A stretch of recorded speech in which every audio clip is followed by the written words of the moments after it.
Central State's US coin signature auction, as hosted by Heritage, managed to raise well over $42 million for just under 3,000 lots of rare US coins. Here are some of the more interesting of those. A pattern coin that is seldomly seen or discussed is the 1877 William Barber-scribed helmeted Liberty head, where we have a $half example struck in silver, an interesting design that features an eagle both on the reverse and the obverse of the coin. First on the obverse, where the eagle is featured on the helmet itself, and then again the more traditional eagle and shield design on the reverse of the coin. One of approximately 4 such coins known. This example was graded as proof 65 plus cameo, and it sold at auction for $57,600.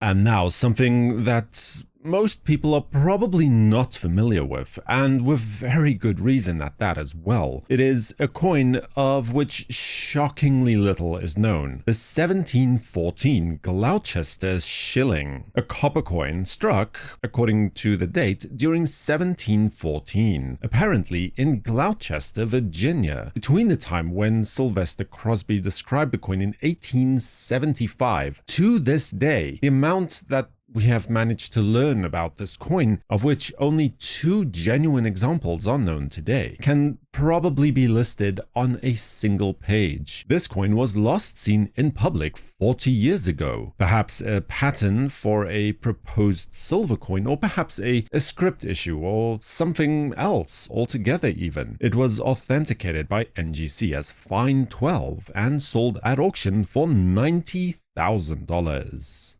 Here we see an absolutely beautiful example of a 1787 New York Excelsior token, an early attempt by private industry to establish a copper coinage in New York, and has been at least tangentially linked to Ephraim Brasher of the Brasher doubloon fame and John Bailey, 2 prominent New York silversmiths. The scheme was never actually adopted by the legislature, and little else is truly known of these coins today. Graded by NGC as AU58, this rare example passed the auctioneer's block for a closing price of $105,000. An enigmatic and often misunderstood series in the American numismatic scene would be the coins of the Sommer Islands. Today known as the Bermuda Islands, they have a vast history of shipwrecks. It is, after all, the northernmost point of the infamous Bermuda Triangle. But back to the coins themselves, that were an indirect result of a group of English settlers on their way to the Virginia colonies in 1609, running their ship aground as a result of a hurricane on Bermudez, or Hog Island, or Devil's Island, as the Sommer Islands were called by various peoples at various separate times. This 1616 dated Sommer Island sixpence was graded by NGC as AU50 and managed to raise $120,000 at auction. In 1776, the New Hampshire House of Representatives authorized the accomplished silversmith William Moulton to start producing New Hampshire copper coins, each to the value of an English halfpenny, and cumulatively 108 of these should have equaled the value of a Spanish silver dollar. These pine tree coppers were not struck, but rather cast coins, which at least in part could account for the porosity we see on the fields of many of these coins today. Graded by PCGS as G6, this is the former Newman example of this type, one of only 3 such coins known in private hands today, and sold here at auction for $144,000. With a mintage of merely 246 coins, the 1854 S Quarter Eagle ranks as one of the lowest mintage regular issue US coins in the US Mint's history. The 1875 Eagle and Half Eagle have smaller mintages in the Gold series, with mintages of only 1 and 200 coins respectively. What's worse is that seemingly the entire mintage disappeared into circulation, and it wasn't until 1911, when the coin was once again first noted in print when the numismatist published a notification that one had been rediscovered. The example here is graded as VG10 by PCGS and is one of about only a dozen coins known today. When the auctioneer's gavel struck, it had sold for $360,000.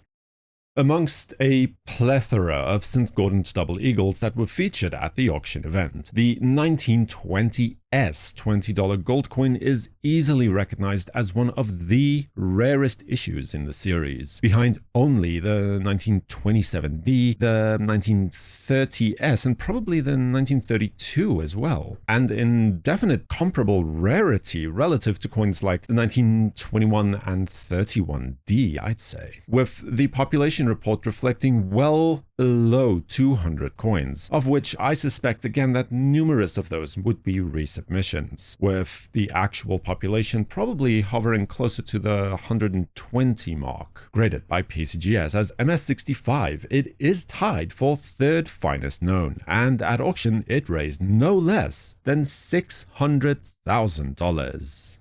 Now, we have a fascinating little coin, a Panama-Pacific commemorative $half, struck in gold instead of the customary silver. So the normal assumption would be that this is a pattern coin, until you notice that the S mint mark for San Francisco is also missing from the coin, which then means that the coin was struck before the mint mark was added to the working die. So then, not a pattern, but then rather a die trial. Wrong again. However, that was the prevailing wisdom on this coin for years, until a closer examination of the only two known examples was finally made. It revealed that not only is the S mint mark missing, but that the coins were struck on undercut St. Gaudens double eagles. Not blank gold planchets, mind you, actual $20 gold coins that were filed and cut down. And still, the coin is thicker than a normal $half should be. Add to that both the known coins were struck with rotated dies, one by 40 degrees and another by only 10. The picture becomes all the clearer that these coins were likely struck clandestinely and, again, most probably for profit. Today, it is graded by PCGS as proof 64 and was sold at auction for $750,000. The proof double eagles of 1863 are some of the absolute rarest within the series. With a reported mintage of only 30 coins, it seems almost certain that even fewer than that already small number were actually sold, with the remaining number likely being melted down once again at the mint, a known practice at the time. Unfortunately, mint records are silent on this point, but today it seems likely that no more than 10 to perhaps 12 of these coins still remain in existence. Fortunately, the coins were all struck together at the same time from a single die pair, so even low-grade or compromised proof coins can easily be identified or at least differentiated from high-grade proof-like business strike examples. The obverse, for instance, has a small Y-shaped die scratch on the bust truncation to look for, a feature which is not seen on business strike coins. The current coin is the finest known example with a grade of proof 65 plus cameo from PCGS that attained a closing price at auction of $1,020,000. But by far, the most prized artifact at the auction was actually not even a coin at all, but rather a massive gold ingot, a giant gold brick weighing 464 ounces of 0.912 finest gold. This impressive bright yellow gold behemoth was recovered in 1988 from the shipwreck of the infamous SS Central America, a steamer ship that sunk off the coast of South Carolina in 1857 en route to New York after sustaining catastrophic damage from a hurricane, taking with it 425 souls and an absolute fortune's weight in gold. At the time when this ingot was cast, it was worth $8,759.90 in almost pure gold. During the auction, it managed to raise $1,320,000. Subscribe to WNN and activate notifications with the bell icon so you'll know when new videos are released. For the World Numismatic News, I am Numisman saying thank you for watching. Stay safe, keep collecting, and have a fantastic day.